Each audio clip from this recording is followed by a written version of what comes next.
உலகெங்கும் வாழும் அன்பான தமிழ் உள்ளங்களுக்கு அநேக கோடி வணக்கங்கள். நல்ல நேரம் நிகழ்ச்சியூடாக நல்லதே நினைப்போம், நல்லதே நடக்கும், நலமாயிருப்போம். இன்றைய தினம் 31 3ஆம் மாதம் 2026 குஜவாசரம் என்று சொல்லக்கூடிய செவ்வாய்க்கிழமை. விசுவாவசு வருடம் பங்குனி மாதம் 17ஆம் நாள்.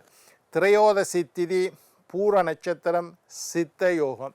இன்றைய தினம் ராகு காலம் 3 மணி முதல் 4:30 மணி வரை. இன்றைய தினம் யமகண்டம் 9 மணி முதல் 10:30 மணி வரை. இன்றைய தினம் நல்ல நேரம் 10:30 மணி முதல் 12 மணி வரை. இன்றைய தினம் குளிகன் நேரம் 12 மணி முதல் 1:30 மணி வரை. இன்றைய தினம் திருவோணம் அவிட்டம் நட்சத்திரக்காரர்களுக்கு சந்திராஷ்டம தினம். திருவோணம் அவிட்டம் நட்சத்திரக்காரர்களுக்கு சந்திராஷ்டம தினம். சூளம் வடக்கு, பரிகாரம் பால். என்ன நேர்களே, வாருங்கள் இனி இன்றைய தினத்திற்குண்டான ராசி பலன்களை பார்க்கலாம்.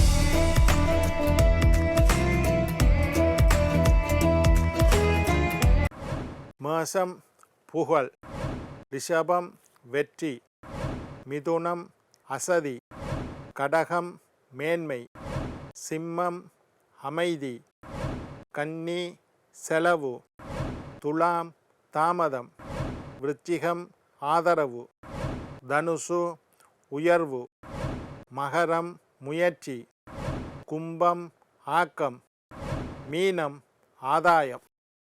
ஆன்மீக தகவல் பகுதியில் தொடர்ந்து உங்களை சந்தித்து வருவதில் மட்டற்ற மகிழ்ச்சி அடைகின்றேன். ஒவ்வொரு நாளும் ஒவ்வொரு புதிய அற்புதமான ஆன்மீக தகவல்களை உங்களோட பகிர்ந்து கொண்டு இருக்கிறேன். அந்த வகையில் இன்றைய தினமும் சில நல்ல விஷயங்களை உங்களோட பகிர்ந்து கொள்ளலாம் என்று காத்திருக்கிறேன். எங்களுடைய நிகழ்ச்சிக்கு நீங்கள் தரக்கூடிய ஆதரவு என்னை மகிழ்ச்சி அடைய செய்கின்றது. நிகழ்ச்சி சம்பந்தமாக ஏதாவது கேள்விகள் இருப்பின் சக்தி டிவி நல்ல நேரம் நிகழ்ச்சி தயாரிப்பாளர் கீழ்கண்ட முகவரிக்கு கடிதம் மூலம் என்னை தொடர்பு கொண்டால் தொடர்ந்து வரக்கூடிய நிகழ்ச்சியில் ஆன்மீகம், ஜோதிடம், வாஸ்து, எண்கணிதம், பெயர் மாற்றம் சம்பந்தமான கேள்விகளுக்கு தகுந்த விடைகளை தொகுத்து தர காத்திருக்கின்றேன். சரி, இன்றைக்கு என்னத்தை பற்றி பார்க்க போகிறோம்னா தசா புத்தி பரிகாரம். ஜோதிடத்தில் 3 விஷயம் இருக்குது. ஒன்று உங்களுடைய ஜாதகத்தில் கிரக நிலைகளை வச்சு பலன் சொல்கிறது. 2வது கோச்சார கிரக நிலைகளை வச்சு பலன் சொல்கிறது. 3வது தசாபுத்தியை வைத்து பலன் சொல்லுவது. இந்த 3ஐயும் பார்த்து பலன் சொன்னால்தான் துல்லியமான பலன்கள் ஏற்படும். முதல்ல ஒரு அம்மா கேட்டிருந்தார், ராசி பலன் பிழைக்குதே. அப்போ ராசியை மட்டும் சொல்கிற கோச்சார பலன் மட்டும் சொன்னால் பிழைக்கிறதுக்கு வாய்ப்பு. உங்களோட ஜாதகத்தையும் ஆராய்ந்து, தனிப்பட்ட ஜாதகத்தையும் ஆராய்ந்து, அங்கே என்ன தசாபுத்தி என்றதையும் ஆராய்ந்து அதை கோச்சாரத்தோடு சேர்ந்து சொன்னால் ஜாதகம் பிழைக்கிறதுக்கு வாய்ப்பில்லை. ஆனால் உங்களோட ஜாதகம் எப்படி இருக்குது, உங்களுக்கு என்ன தசாபுத்தி நடக்குதுன்றெல்லாம் தெரியாமல் நாங்கள் ராசி பலன் மட்டும் சொன்னால் சில பேருக்கு பிழைக்கிறதுக்கு வாய்ப்பு இருக்குது. அதைத்தான் சொன்னேன். இப்போ முதலாவது சூரிய திசை. உங்களுக்கு சூரிய திசை, சந்திர திசை, செவ்வாய் திசை, புதன் திசை, குரு திசை, சுக்கிர திசை, ராகு திசை, கேது திசை என்று 9 கிரகத்துக்குண்டான திசைகளும் நடைபெற்று கொண்டு இருக்கும். எல்லாருக்கும் ஏதாவது ஒரு தசாபுத்தி நடந்து கொண்டே இருக்கும். அதை நீங்கள் உங்களோட ஜாதகத்தை எடுத்து பார்த்து கொள்ளுங்கோ. அதில் நீங்கள் பிறந்த நேரம் என்ன தசாபுத்தின்னு எழுதியிருப்பினோம், அது தேவையில்லை. இன்றைய தேதிக்கு 2026ஆம் ஆண்டு 3ஆம் மாதம் இன்றைக்கு 31ஆம் தேதி, இன்றைக்கு தேதிக்கு என்ன தசாபுத்தி நடக்குதுன்னு தெரிஞ்சு கொண்டா நான் சொல்லுற பரிகாரத்தை உங்களுக்கு பயன்படுத்த முடியும். சில பேருக்கு சூரிய திசை நடக்கும், சில பேருக்கு சந்திர திசை, சில பேருக்கு செவ்வாய் திசை. உங்களோட ஜாதகத்தை எடுத்துக்கொள்ளுங்க, கையில் என்ன திசை நடக்குதுன்னு பாருங்க. உங்களுக்கு சூரிய திசை 6 வருஷம் நடக்கக்கூடிய சூரிய திசை உங்களுக்கு நடந்தால் ஞாயிற்றுக்கிழமை விரதம் இருங்கோ. சூரியனார் படத்தை வீட்டில் வைத்து வழிபாடு செய்யுங்கோ. செந்தாமரை மலர், தாமரப்பு, சிகப்பு தாமரை மலரை சூரியனுக்கு சாத்துங்கோ. 24 தரம் சூரியனுடைய காயத்ரி மந்திரத்தை சொல்லி வாங்கோ. உங்களுக்கு சூரிய திசையினால் ஏற்படக்கூடிய துன்பம் கரையும்.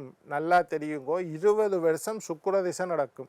20 வருஷ சுக்கிர திசை முடிஞ்சோன்னு 6 வருஷ சூரிய திசை. சுக்கிர திசை 20 வருஷம் உங்களுக்கு அள்ளி கொடுக்கும். 6 வருஷ சூரிய திசை அவ்வளவுத்தையும் இழக்கச் செய்யும். அதனால் சூரிய திசை எனக்கு நடக்குது ஐயா, சுக்கிர திசை நடந்துச்சு, நல்லா இருந்தேன், இப்போ சூரிய திசை தொடங்கிட்டுதுன்னு நினைக்கக்கூடியவர்களாக இருந்தால் இந்த பரிகாரத்தை செய்யுங்க. ஞாயிற்றுக்கிழமையில் விரதம் இருங்கோ, சூரிய நாராயணர் படத்தை வச்சு கொள்ளுங்கோ, தாமரை பூவை சாத்துங்கோ, 27 தரம் சூரியனுடைய காயத்ரி மந்திரம் பாஸ்கராய வித்மகே மார்த்தாண்டாய தீமகி தன்னோ சூரிய பிரஜோதி. நான் வேறொரு நிகழ்ச்சியில் மந்திரங்கள் சொல்லி தந்திருக்கேன் உங்களுக்கு. ஐயா எனக்கு சந்திர திசை நடக்குது ஐயா. சந்திர திசை எவ்வளவு நாள் நடக்கும்? 10 வருஷம் நடக்கும். உங்களுக்கு சந்திர திசை நடந்தால் திங்கக்கிழமை விரதம் இருங்கோ, அம்பிகையின் படத்தை வைத்து கொள்ளுங்கள். அம்மன் படம் சமயபுரத்து மாரியம்மனாக இருக்கலாம், முத்துமாரியம்மனாக இருக்கலாம், காளியம்மனாக இருக்கலாம், உமாதேவியாக இருக்கலாம். அம்பாள் படத்தை வச்சு வெள்ளை நிற மலரை சாத்தி திங்கக்கிழமை விரதம் இருந்து 24 தரம் சந்திரனுடைய காயத்ரி மந்திரம் நிஷாகராய வித்மகே கலாநாதாய தீமகி தன்னோ சந்திர பிரஜோதயா சொல்லி வாங்கோ.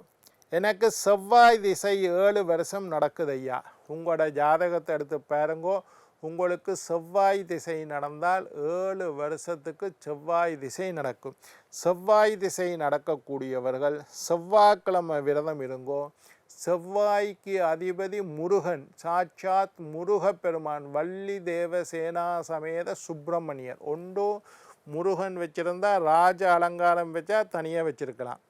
அடுத்தது பழனி தண்டாயுதபாணி படத்தை தனியாக வச்சிருக்கக்கூடாது. பால முருகன், சின்ன முருகன், இளமையில் இருக்கிற முருகன் தனியாக, இல்லாட்டி வள்ளி தேவையானையோட முருகன் வைக்கிறது தான் நல்லது. முருகன் படத்தை வச்சு செவ்வாய்க்கிழமை செண்பக மலர் சாத்தி முருகனுடைய, அதாவது செவ்வாயினுடைய காயத்தில் அங்காரகாய வித்மகே பூமிபாலாய தீமகி தன்னோ குஜ பிரஜோதயாது அங்காரகனுடைய காயத்ரி மந்திரத்தை 24 தரம் சொல்லி வாங்கும். செண்பக மலர் சாத்தோனும் முருகன் படத்தை செவ்வாய்க்கிழமை விரதம் இருந்து வழிபாடு செய்யும். எனக்கு புதன் திசை நடக்குது ஐயா. புதன் திசை 17 வருஷம் நடக்கும். ஆகப்பெரிய திசை சுக்கிர திசை 20 வருஷம். அடுத்தது சனி திசை 19 வருஷம். அடுத்தது புதன் திசை 17 வருஷம் நடக்கும். 17 வருஷம் எனக்கு புதன் திசை நடக்குது ஐயாண்டா புதன்கிழமை விரதம் இருங்கள். என்ன திசை நடக்குதோ அந்த திசைக்குண்டான கிழமையில விரதம் இருங்கோ. வெண்காந்த மலரை சாற்றி மகாவிஷ்ணு, புதனுக்கு அதிபதி எப்போவுமே மகாவிஷ்ணு, ஒரு திருப்பதி வெங்கடாஜலபதி படத்தை வாங்கோ, அல்லது ரங்கநாதர் ஸ்ரீரங்கநாதர் ஆனந்த சயனமாக உள்ள படம் அல்லது விஷ்ணுவினுடைய படத்தை வாங்கி வெண்காந்த மலர் சாற்றி புதன்கிழமை விரதம் இருந்து நெய்தீபம் ஏற்றி வழிபாடு செய்யுங்கோ. புதனுடைய காயத்ரி மந்திரத்தை 24 தரம் சொல்லுங்க. கஜத்வஜாய வித்மகே சுபகஸ்தாய தீமகி தன்னோ புத பிரஜோதயாது. புதன் காயத்ரி. எனக்கு குரு திசை அடுத்த பெரிய திசை குரு திசை 16 வருஷம் நடக்கும். 16 வருஷம் குரு திசை. முல்லை மலர் சாத்தி தட்சணாமூர்த்தி படம், ஸ்ரீ குரு தட்சணாமூர்த்தி, தட்சணாமூர்த்தியோட படத்தை வாங்கி வையுங்க. தெற்கு திசை நோக்கி அமர்ந்து இருக்கக்கூடியவர் தட்சணாமூர்த்தி. வீட்டில் தட்சணாமூர்த்தி படம் வச்சு கும்பிடலாம். குரு யாருக்காவது கோச்சாரப்படி சரியில்லாமல் இருந்தால், அட்டமத்து குரு நடக்குதா, தட்சணாமூர்த்தி படத்தை வச்சு கும்பிடுங்க. 6ல் குரு நடக்குதா, 12ல் குரு மறைஞ்சிட்டுதா, 8ல் குரு இருக்குதா, செய்யுங்க. குரு திசை 16 வருஷம். திசைகள் எல்லாம் வருஷ கணக்கில் நடக்கும். அதனால் 14 வருஷத்துக்கு படத்தை வாங்கி வைக்கலாம். முல்லை மலர் சாத்தி தட்சணாமூர்த்தி காயத்ரி, குரு காயத்ரி 27 தரம் சாத்து சொல்லுங்கோ. சுராச்சாரிய வித்மகே சுரஸ்டேஷ்டாய தீமகி தன்னோ குரு பிரஜோதயாது. குருவினுடைய காயத்ரி முல்லை மலர் தட்சணாமூர்த்தி. சுக்கிர திசை 20 வருஷம். சுக்கிர திசை தான் அதிகமான வருஷம் நடக்கும். நல்ல திசை. எல்லாருக்கும் சுக்கிர திசை வராது. சுக்கிர திசை வந்தாலே அபூர்வம். அது நல்ல விஷயம். உங்களோட ஜாதகத்தில் சுக்கிரன் நல்ல இடத்துல இருந்து சுக்கிர திசை நடந்தால் 20 வருஷமும் உங்களை தூக்கி வைத்து கொள்ளுவார். சுக்கிர திசை 20 வருஷம் நடக்கக்கூடியவர்கள் லட்சுமி படம் எல்லாட்ட வீட்லேயும் என்ன படம் இருக்கோ இல்லையோ, பிள்ளையார் லட்சுமி முருகன் எல்லா வீட்லேயும் இருக்கும். லக்ஷ்மி படத்தை வைத்து வெண்தாமரை, சூரியனுக்கு செந்தாமரை சொன்ன மாதிரி சிகப்பு தாமரை, சூரியனுக்கு சுக்கிரனுக்கு லட்சுமிக்கு வெண்தாமரை வெள்ளை நிறமான தாமரை பூவை வச்சு லட்சுமியை கும்பிடுங்கோ. சுக்கிரனுடைய காயத்ரி மந்திரத்தை 24 தரம் சொல்லுங்கோ. சனி திசை நடக்கக்கூடியவர்கள் 19 வருஷம் சனி திசை நடக்கும். கரும் குவளை மலர் அல்லது நீலோத்பவம் என்று சொல்லி ஒரு நீல கலர் பூ இருக்குது. திருப்பதி வெங்கடாஜலபதி படத்தை வச்சு நீல கலர் பூவை சாத்தி சனீஸ்வரனுடைய காயத்ரி மந்திரத்தை 24 தரம் சொல்லுங்க. காகத்வஜாய வித்மகே கட்கஹஸ்தாய தீமகி தன்னோ மந்த பிரச்சோதயாது. சனீஸ்வரன். ராகு திசை நடக்கக்கூடியவர்கள் 18 வருஷம் ராகு திசை நடக்கும். வெள்ளிக்கிழமை விரதம் இருங்கோ. மந்தாரை பூவை சாத்தி துர்க்கை அம்பாளை வழிபாடு செய்யுங்கோ. ராகுவுக்கு அதிபதி துர்க்கை அம்பாள். துர்க்கை அம்மன்ற படத்தை திசை புத்தி நடக்கக்கூடியவர்கள் மட்டும்தான் வச்சுருக்கணும். மற்றாக்கள் துர்க்கையோட படத்தை வீட்டில் வச்சுருக்கிறது அவ்வளவு நல்லதில்லைன்னு சொல்லிவிடும். இல்லை ஐயா, துர்கா தான் எனக்கு முழு முதல் கடவுள், நான் கும்பிடுவேன்டா வீட்டில் வச்சுருங்கோ.